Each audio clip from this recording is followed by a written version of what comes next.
This has got to be the most boring drive in the entire county. I'm driving down State Route 53 heading north from where we were in the last video, and there is just a whole lot of nothing down this road for mile after mile after mile. But the road that I'm driving down right now used to be the main state route and the first state route in the area, going all the way back into the 1800s. And before that, this was just like a dirt walking trail. And then, of course, as time went on, traffic got a little bit higher, and then, you know, that dirt walking trail got a little bit wider and a little bit wider. But this area out here, as I was saying in the previous video, was a lot of marshland and kind of low-lying. So the trail tended to get really, really muddy. And it was difficult to travel down in the spring during the rainy season, and then again in the winter when everything was frozen over like it is today. So their initial solution to that problem was to lay planks down the pathway to kind of cover up the mud, and they could just roll the wagons across the planks, so they became known as plank roads. It was a little bit later after that they put in brick and then eventually paved over. But plank roads was, you know, the first paved road, and it was pretty popular throughout the northeast United States. Plank roads were pretty common back in the day. I don't have a good perception of just how many fucking planks it would have taken to lay out even 50 miles of road. Just plank after plank after plank, for as far as the eye can see. I don't understand how they thought that this was a good idea, but they did. I hate this drive because it's pretty well a straight shot all the way through. There's no hills, there's no curves, there's no nothing. There's just this straight road for mile after mile after mile, and there just ain't much out here between one village and the next anyway.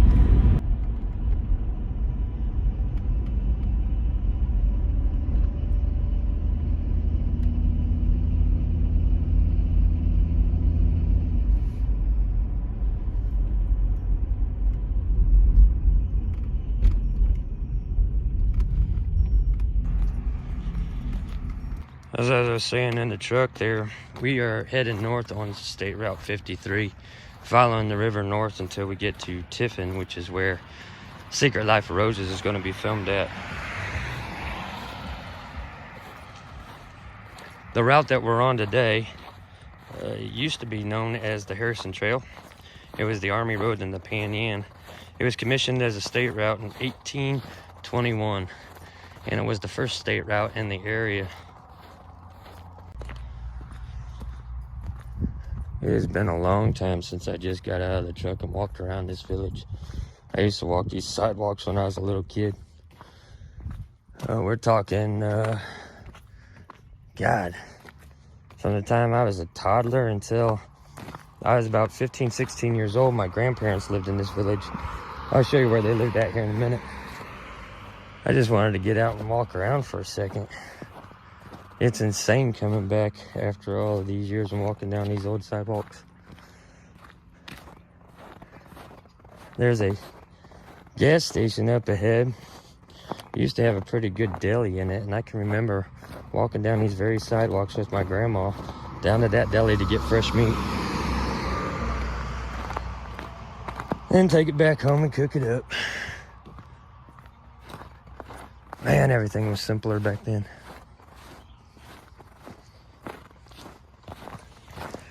This next intersection up here is an important road. I'll tell you a story about it in a little bit, but this is the county line road. This is where we switch from Wyandotte to Seneca County. And a lot of stories happen down this road. We might drive down it on the way out.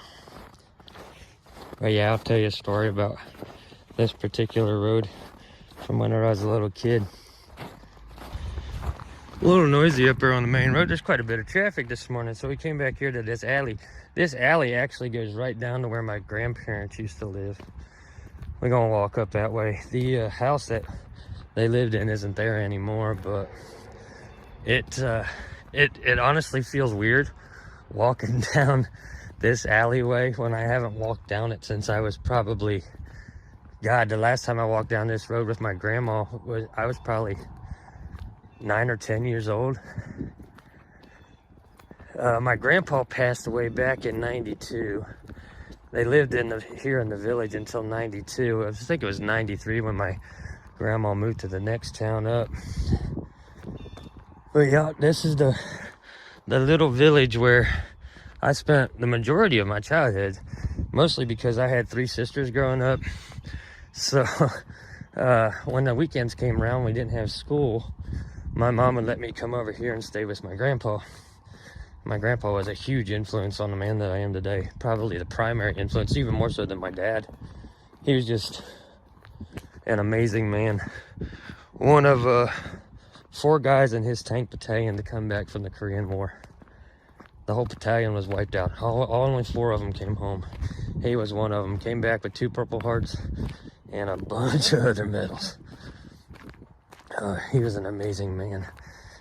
But he lived a very simple life whenever he got back. The war and all of that, he didn't have anything like PTSD, at least nothing that he showed. He kept all of his wartime stuff in an old cedar chest. But he would spend a lot of time right up the road here, sitting underneath a maple tree, watching traffic on these old back roads. And he was lucky to see 1 car the entire day. But that's all he did all day long, was just sit out there smoking cigarettes, Lucky Strikes, and just staring off into nothing. Complicated man with a simple life. The village that we're in right now was actually laid out in 1829, and it hasn't changed much since then. Across this field right here, between this white building and this little white shed, my grandparents' house sit right there on that hill. When I can remember when I was a little kid, that hill was the biggest thing in the world. that white shed, this bigger garage here wasn't there. That's where the house was at. And I can remember my grandma having one of those plastic blue 50-gallon drums. Me and my sister would get inside one of those 50-gallon drums and roll each other down that hill. That was the funnest fucking thing. And then the main house up here, just through the trees, it was right in front of that house where my grandpa sat underneath the tree watching traffic that was literally non-existent. But yeah, that was my childhood playground right there.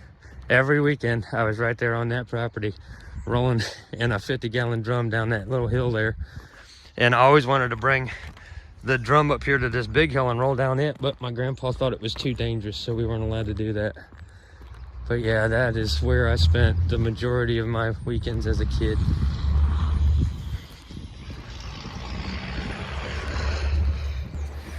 Any of you guys ever had those like plastic injection molded 3-wheel like tricycles as a kid?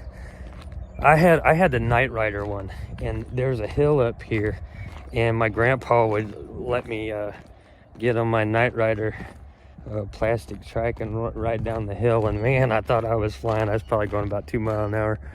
But I'm walking down through here and I'm having all these flashbacks from whenever I was a little kid. You know, before I got all twisted up and the world got its hands on me.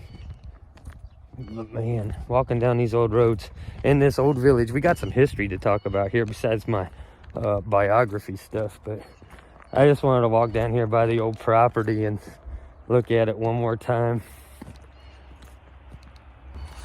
This right here was the hill, boy. You can't even barely make it out on the video. That white house right there, my grandpa used to sit in front of it. And I can remember sitting there. So I smoked my first cigarette sitting in front of that big white house.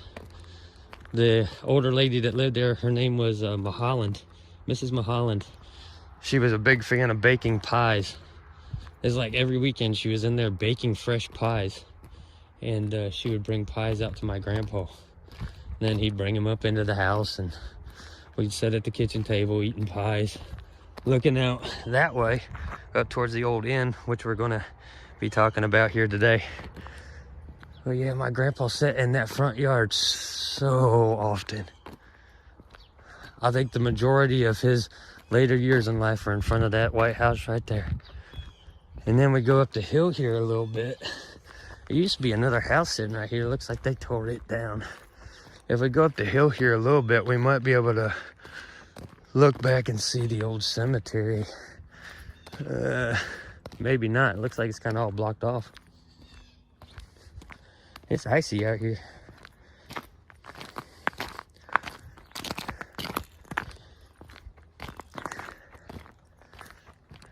I remember Grandpa taking us for walks up here. There's a path that leads down into the woods right here at the corner. And there's a farm about maybe quarter of a mile down the road. And they used to let their cows run down through the bottom. So when we were little, Grandpa would bring us back here to this trail. We'd sit up here on the top of the ridge looking down on all the cows. I don't think they do that anymore either. It's weird how so much around here's changed and so much is still the same. It's taken me a little while to get up this way. I wanted to get up here a few days ago, but we just didn't have the right weather. I wanted a sunny day. It's been cold and overcast. I don't think we've made it over 25 degrees for 2 weeks now, and we got another week of it like this. So the cold's sticking around a little bit, so's the ice. But those dreary, overcast, gray days just didn't make for good filming. I wanted a blue sky background, so I waited for a blue sky background. It's crazy how so much around here is still the same as it was when I was a little kid. So a few things have changed here and there. A couple of the houses have been fixed up. Some of them's been torn down and new ones put in their place. But it's all pretty much laid out the same as it's always been. This is one of those villages that time sort of forgot. Nothing ever really happened here to change it. We're gonna go up here to the old inn. This was another walk. Grandparents lived right back there. We'd just get down here on the road. And I was young enough that, you know, my grandpa would make me hold his hand while we were walking because, you know, I was a toddler. But we'd walk up here to the old inn, which we're going to talk about today. And there's a well up here. I'm pretty sure they got it closed off now, but when I was little, it was still open. And we'd walk down here with a handful of quarters and do the whole wishing well thing. We'll get up here across the main road, take a look at the inn, take a look at the old well that I used to. Got it. Some of my money's still in the bottom of that well, you can be sure. Those wishes never did come true. There's the old wishing well. And my grandpa would bring me up here and we'd throw quarters down in this damn thing. Still got the old crank on it. And yeah, they done filled it in. Ain't nothing but old rope and some trash in there now. Crank's still here. Yeah, whenever I was a little kid, this was still open. And here's the old inn that we're visiting today.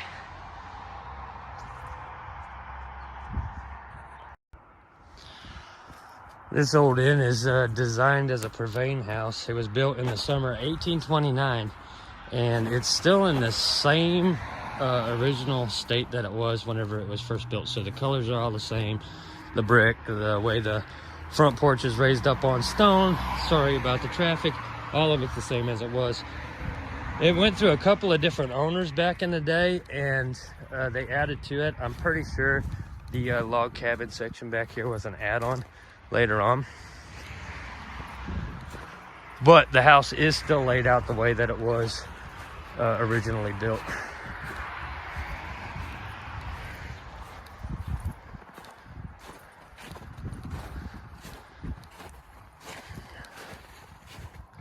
This was probably a horse trough back in the day, so they'd hand pump water out of the well and let the horses get a drink right here.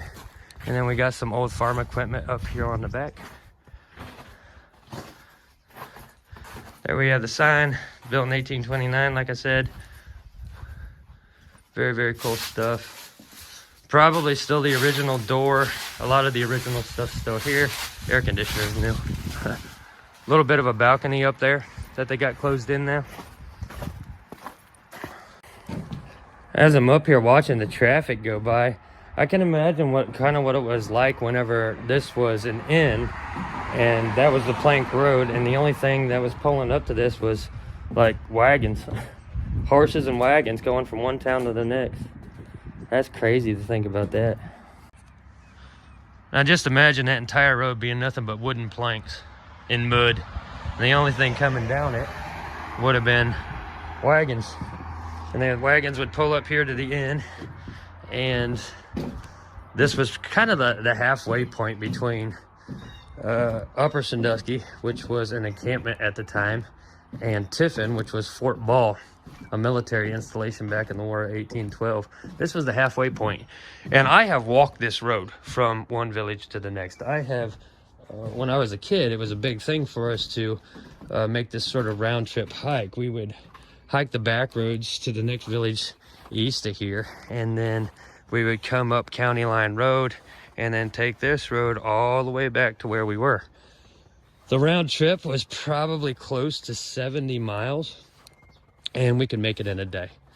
We hiked it in a day. Me and my brother used to make that walk all the time just to walk it.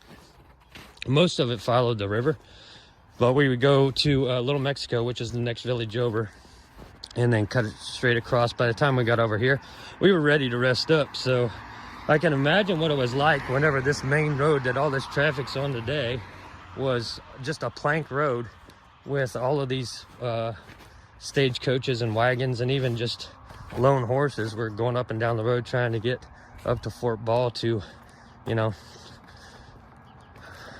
trade or whatever it was they're doing. Aside from the traffic on this main road, which is that there is pretty good traffic for it being the weekend, this town is just silent. Like, I don't know, there may be a couple hundred people live here, and they got sidewalks that never get used unless somebody's out walking their dog, and it's just one of those quiet little hamlets. But my area is just peppered with these tiny little villages like this. And I grew up on one. I just grew up in one down on the south end of the county, and we own the north end of the county now. But growing up in a village like this is a blessing. And I know that from living in Cleveland for 15 years. I'm glad that I was able to grow up in a tiny little hamlet village where nothing ever happened, and you know, you just dream of getting out of there someday. But looking back on it now, I'm glad that I had this kind of this childhood and this upbringing of these tiny little hamlet villages where literally everybody knows everybody. You know, just like Grandma Mahalan bringing us pies. You know, your neighbor brings you a pie for no other reason than she baked a pie. That kind of thing. That happened, you know, in my childhood, and I don't think it happens so much anymore unless you get to these little towns like this. Anyway, we're gonna go for a little drive, and I'm gonna try to clear my head a little bit. We're gonna go down County Line Road, and I'll tell you a story as we're driving along down that particular path. Why I hike from one end of the county to the other all the damn time. Man, I gotta admit, I'm having a hard time filming this video.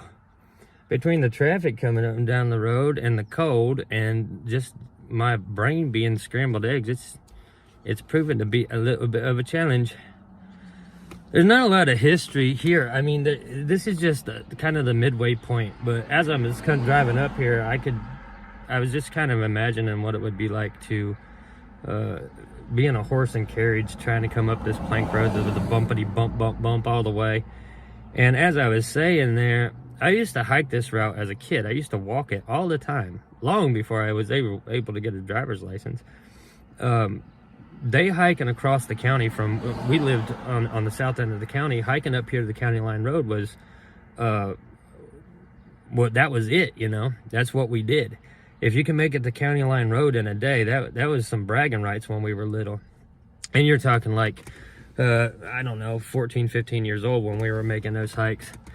We'd get a backpack with some grub in it, and we'd just start walking. And we're walking on roads. It's not like we were, you know, cutting across the wilderness or the prairies or anything like that. We would walk the roads. We would walk up to a Sycamore, a village that's just east of here, and from Sycamore we go a little bit north to a town called Little Mexico. We come up County Line Road and then bring a old plank road here. There's Route 53, take it all the way back home, right back down to the south end of the county, and we make that day from sunrise to sunset. But having that experience, I will tell you that if you're walking this trail or this state route, if you're actually walking it, by the time you get up to this village, you're ready to stop and rest for a while. So having the inn here was just prime real estate, because it's literally the halfway point between here and there. So I can imagine what it was like back in the day, people traveling up the route, and then, you know, they get up this far, the day is pretty well spent, it's starting to get late, so they'd stop at the inn. The inn had a tavern in it. They could go in there and they get some, you know, get some food, get something to drink, sleep, and then they'd make the rest of the journey the next day, which is pretty much the same distance as it was the day before. So this village was laying the village out where they did at the halfway mark, I mean, that's kind of brilliant. And then putting the inn there, that inn was probably getting some good business back in the day. Now it's a museum, but it's closed for the season. Whenever it opens up in the summertime, during the Secret Life of Roses series, we'll probably come back down here and actually take a tour of the inside and get some more history about the inn. All right, moving on.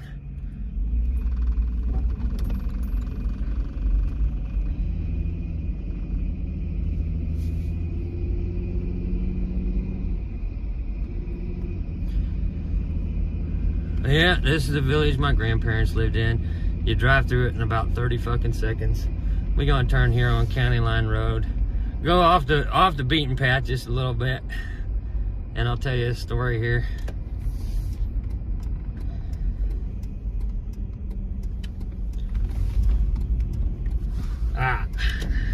Driving into the sun. It'll be a pretty drive.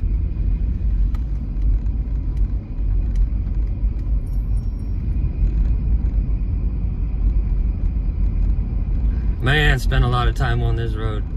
I can remember, you know, back before we were driving, we were riding bikes from here to the next village over. We'll go up to the next village.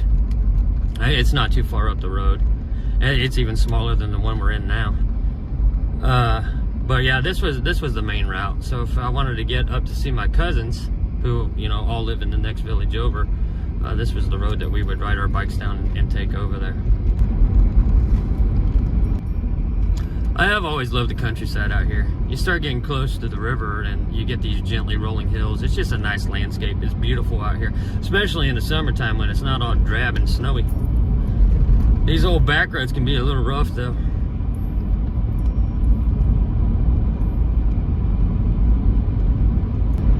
You got a tiny little village, a few farms, and then a tiny little village, and then a few farms, and then a tiny little village. That's pretty much my area. Ain't nothing around here that you consider a proper city as far as municipality goes. I think the closest city, I mean, unless you consider Tiffin a city, which most people really don't, closest one's probably 100 miles from here, to be honest.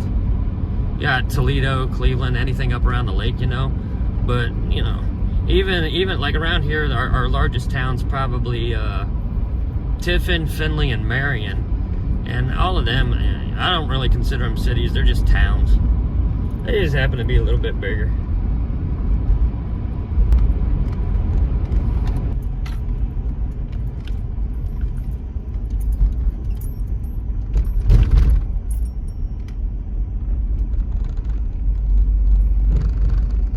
There went our river.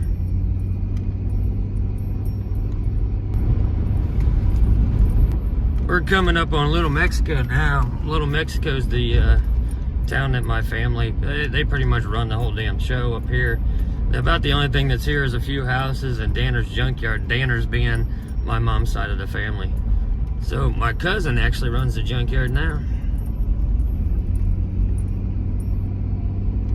Spent some time in this village as a teenager. I think I was my junior year of high school. We lived over here. And like literally the only thing that's here is the junkyard, and they had a pop machine, which was a blessing in disguise. That's all we had was just the one pop machine. But yeah, that right there, straight ahead there in the sun glare is Danner's junkyard. My cousin owns that junkyard. He lives right down the road there a little ways. But this whole town is nothing but junkyard. Like we have the main yard there, and then we have another one just to the north. And then if we go off to the side here, we got another one down here, and this is all my family's property. Mom's side of the family. My Aunt Judy used to live right in this house right here.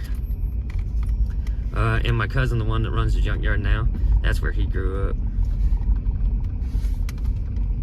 That's where he grew up. Head out this way. We got a pond out here, and this is the way out to the high school. So if you grew up on this end of the county, you went to Mohawk High School, which is just up the road here, and it happens to be a couple of miles away from any town. I don't know why they put the high school so far out, but they did.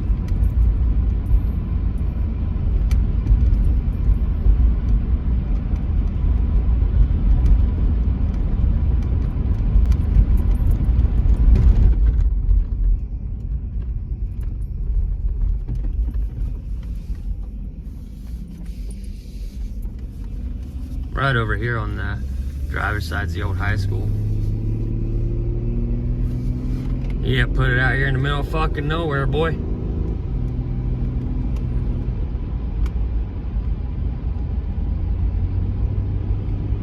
I can't say that I regret growing up in this area, even though all I wanted to do was get the fuck out of it, and I did. I ended up moving away from here and going to Cleveland for 15 years. And while I was in Cleveland, I didn't have contact with anybody back here, not even my family members. Not unless somebody passed away. I didn't give a shit about anything that was going on back here. As far as everybody knew, I was just gone. And I had reasons for that. If anybody knows anything about the Huntsman series, you know, I was up there, and then I went out into the woods. We made the Huntsman series, and went through that whole process. And then my dad got sick, and it was my dad getting sick that brought me back into the area, and sort of kind of anchored me here just a little bit. I mean, I still like traveling and shit like that, but my dad getting sick sort of put the family back into perspective, which it usually does. Yeah, I don't regret growing up in towns like this, but I don't regret getting the fuck out of them either. I think moving to the city and, you know, having my life in Cleveland, it changed me. It broadened my world perspective a lot, taught me a lot. Of course, we, you know, was in that area whenever we made the Huntsman series, so I wasn't wasting my time up there. But coming back here and driving these old roads and visiting these old villages, I don't think that I'd want to live in one of these small towns anymore. The town that I live in now is, you know, relatively decent sized. It's a city technically, but it's not like Cleveland or Toledo or any place like that. It's more of it's got a city vibe in the daytime, but a nice quiet village vibe at night. So you got this happy in between.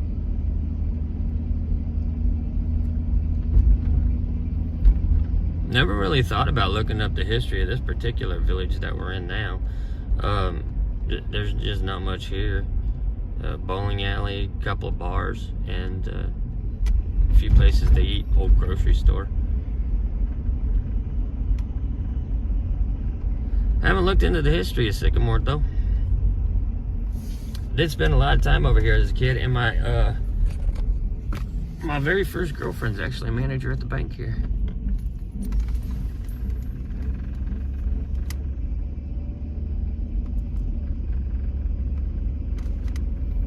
Quiet villages, boy, quiet villages.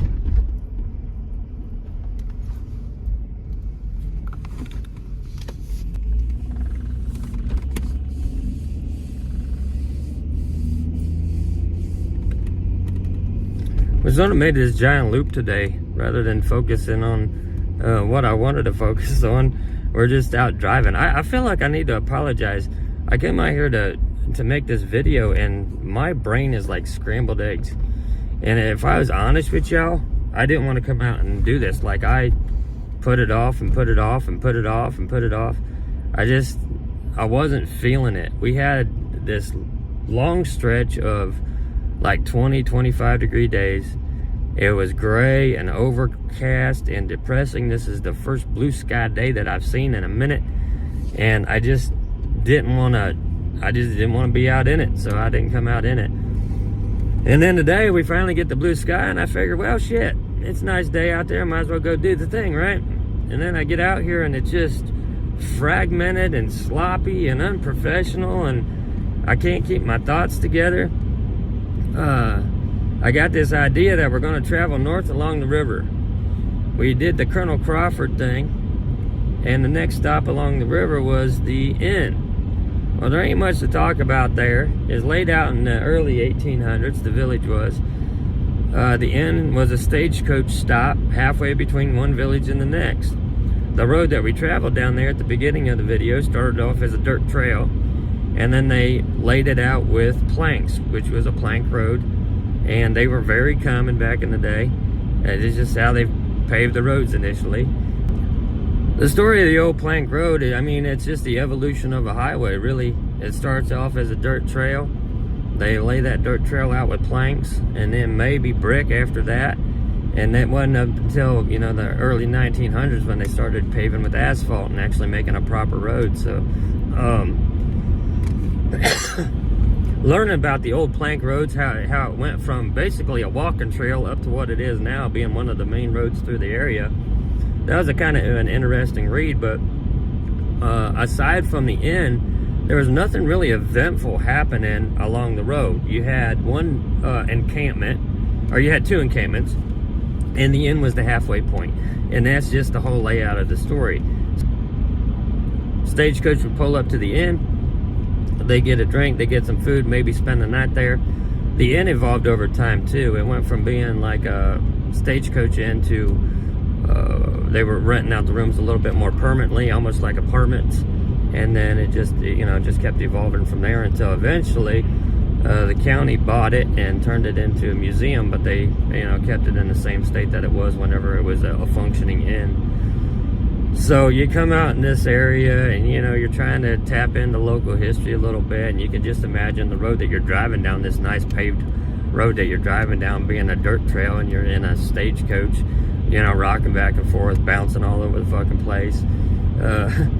You know, and anything that could happen, the wagon wheel breaks, or the horse gets hurt or something like that, or you get stuck in the mud.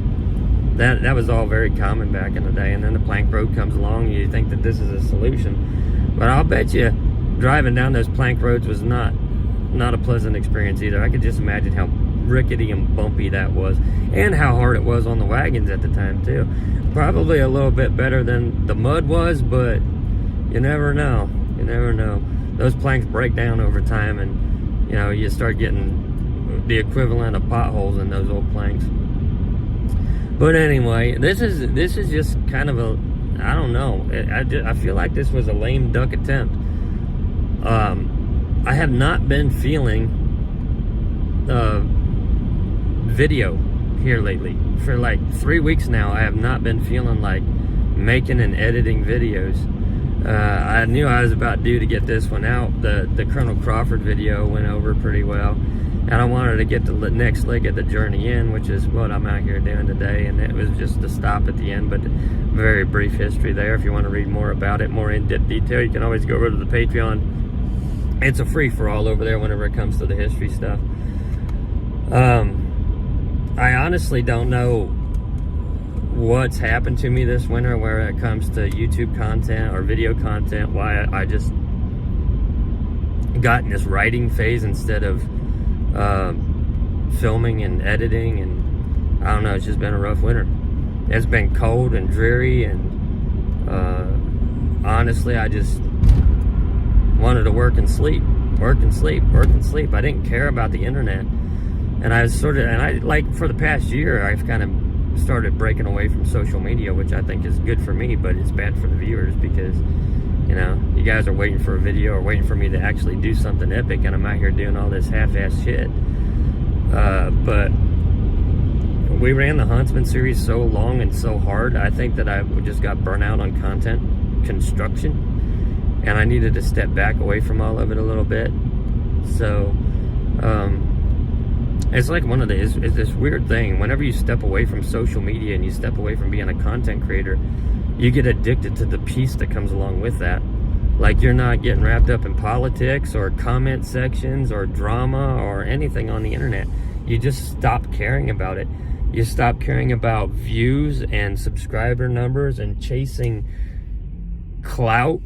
You just sort of fall back into this quiet, peaceful existence, and you don't want to let go of it. And that's kind of where I've been for a year now. But, you know, we get out to the woods a couple of times, we do a couple of live streams, we get out and start doing some of these historical videos. All fun, but it's not the same. It's not the same. Yeah, I've totally been half-assing content here lately. I don't care. I apologize to anybody that's wanting me to go out and do something epic or get back into the woods. Whenever I got away from social media and I took that kind of a year-long hiatus where, you know, just random shit here and there, I got addicted to the peace that came with it. And I didn't want to let that go, but we're going to be letting that go soon enough whenever we get Secret Life up and running. I got to admit, I'm fed up with winter now. Normally, long winters don't bother me, and weather like this makes good outdoors content, but, you know, this winter, something in me changed. And it might be what I went through last summer. Like, it was a rough year. And then I sort of stepped back away from social media, and I just stopped giving a shit. I enjoyed the peace and quiet that came with just stepping away from social media altogether. I don't care about the subscriber numbers or the views or clout or anything. I just had this nice, peaceful, quiet life for the better part of a year, aside from dropping content here and there. And I'm happy with that. And just working. I slept a lot. I've literally hibernated. I think my age is starting to catch up with me. But I'm over this winter. I'm ready for spring to get here and summer to get here and the color pops, and then we'll get back out into the woods and we'll have Secret Life up and running where we're doing all of this other shit, all this new shit. But for now, I'm just kind of throwing it out there. This wasn't really a historical deep dive like the last video was, but there's really no history there to tell. It's a silent village where nothing's ever really happened, and aside from how old it is, that's pretty much it. It's same with the road. It's a very boring stretch of highway now. Back in the day, it was the plank road, stagecoach route, and the stagecoach would leave from one town, stop at the end, make it to the next town on the second leg of the journey. And I don't recall anything dramatic ever happening at that end. There's like, not like there was a big bar fight shootout or anything like that, like the old West. It was just this quiet little inn and a quiet little village that time forgot, and everything is exactly the same as it was back in the day. It just didn't change. The village really hasn't changed, aside from an old house gets torn down, a new house gets put up, or somebody remodeled one of the old houses, but the layout of the town's the same. It's never had another addition added to it or a new road. Some of those back roads ain't been paved in years. So it's just one of those tiny little hamlet villages that time forgot. I happened to spend quite a bit of my childhood there, but other than that, as far as a historical point, there's really nothing to tell. Now, in the next video, we're going to be a little bit further north up the river, and there's a lot more to tell. So this was just sort of following the river and going forward in time. Last time we started off in the 1700s, and we ended in the 1800s. This time we checked out an inn and traveled the road from the 1800s, and now the next video is going to be in the early 1900s, and it's going to be in the same town where Secret Life of Roses is going to be filmed at. So there's going to be a lot more context and content in the next video. This one was just scrambled. Let me tell you, I feel like coming to the end of this, I feel like whenever I get to the editing phase and I start looking at the clips that I filmed today, it's gonna feel like the subject was thrown into a blender and this is the bullshit that came out, and I probably shouldn't even publish it, but it's the reality of the situation. It's just one of those things where it just didn't click. And I already feel that. I already feel like this chapter didn't click. Like there was no drama there like there was in the last video. But I guess there doesn't always have to be. Whenever it comes to those quiet little villages, you end up with a quiet little video. There's no drama. Nothing ever happens there. Nothing that happened in this video. We go to the village. Aside from a little bit of traffic on the main road and a story from my childhood, there's nothing there. And we walk around the inn, even though it's in the same exact condition and state that it was back when it was a functioning inn, nothing. And I guess maybe that's the lesson. Each video has a lesson. Maybe that's the lesson is you know, these places that time forgot are nice, and you should, you know, don't disrespect them, because it's just like I was saying earlier in the video. I'm proud that I was able to grow up in a village like that. I'm proud that my kids was able to grow up in a village like that and have that tiny little American hamlet experience, rather than growing up in the city where all the violence and everything happens, you know. I wanted them to grow up in a town where nothing fucking happens, and hopefully they have the same desire as I did to want to get out of there and go see something new. It worked out for me, and I hope it works out for them too. You had this humble upbringing, you go see the world, you become a better person, and you learn a lot, and then maybe you go back home, or you go back closer to home. Maybe you meet it halfway, you know, meet life halfway, where it's not exactly a silent village, but it's not this huge metropolis of a city either. Maybe you can find a happy medium where life's just not so fucking boring. And like most of the towns that I spent my childhood in, life was just fucking boring, and people get trapped in that mindset of living Groundhog's Day. It's the same fucking routine every single day. It's the same bar with the same 10 fucking people, and that's their life. And I never wanted that. I don't want my kids to have that either. Yeah, maybe the lesson of that silent little village is just don't expect a lot out of it, because you're not going to get a lot out of it. You're never going to get a lot out of it. A story from your childhood, your grandparents lived there. It was good for them because life was different back then. My grandpa, as I was saying there in the video, he got to travel the world. He was in a tank battalion in the Korean War. He had some life experiences, but he went back to this tiny little village whenever he got older, and he ended up dying there. I don't know, man. I'm gonna have to think about the lesson for this video, and as I go through the clips and I'm editing it up, maybe I'll come up with a golden nugget that I could throw out on Patreon and kind of justify why this was such a shit video. It's just hollow and empty, and I already feel it. And it's just like that village, and it's just like any other town around here. It's just this hollow, empty feeling that you're like, man, there's got to be more to it. And that was a driving force for me through a lot of my life, was there's got to be more to it than this. There's got to be more to the world than this nothingness. And I think that's going to come out in this video whenever I edit it up. I will have to admit, this is the nicest day that we've had in weeks. I have not wanted to leave the house. I just wanted to sit and read and write. Because of these gray, 20-degree, dreary-ass days, it's just been plaguing us. This is the first time that I've seen the sun in a minute. So I guess I'm grateful that I get out here and enjoy it today. Well, okay, I'll take that back. I did get out day before yesterday. I went and met a friend of mine for coffee, which has turned into a thing. Like at least once a week, we try to meet up for coffee. We go to the same coffee shop. We sit at the same table. We drink the same coffee. And the fucking twist is we'll go in there at like 9 o'clock in the morning, get a cup of coffee, and we're still sitting there at 2 o'clock in the afternoon with our first cup of coffee, because we start talking, and it's just, you know, friends. So I do get out and and do that, but aside from that, you know, just hanging out with my friend to get coffee, I'm hibernating this winter, and I can't get out of that. I'm hoping I get out of it in the springtime, because there's a lot of shit that's going to happen in the springtime. But my mood here lately is just kind of pull back, get a lot of sleep, eat a lot of good fucking home-cooked meals, stay warm, you know, stay quiet.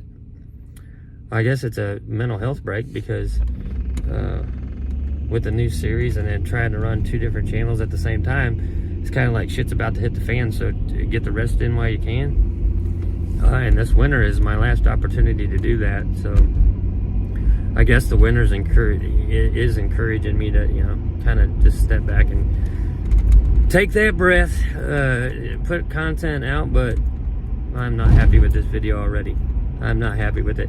If I was smart, I would delete everything that's on this camera right now, and I'd go back and film again and try to do it a little bit better. But I'm not gonna lie to you guys. This is how it turned out. This is what I got to work with. So I'm gonna go home. I'm gonna edit this all up as best I can. I'm gonna put it out there as is. It's just an honest video. We went for a drive. I filmed what I filmed. I'm gonna get back home. I'll edit it up to something that sort of half-ass makes sense and doesn't look so fucking lazy. And then I'm gonna shut right back down until it's time to go do the next thing. And the next thing, I'm hoping we get a little bit better weather, because we're gonna be up there on set where Secret Life is being filmed, and I got a very dramatic story to tell you about that. It's gonna take a little bit of time to film that one, so it should turn out a little bit better than this one.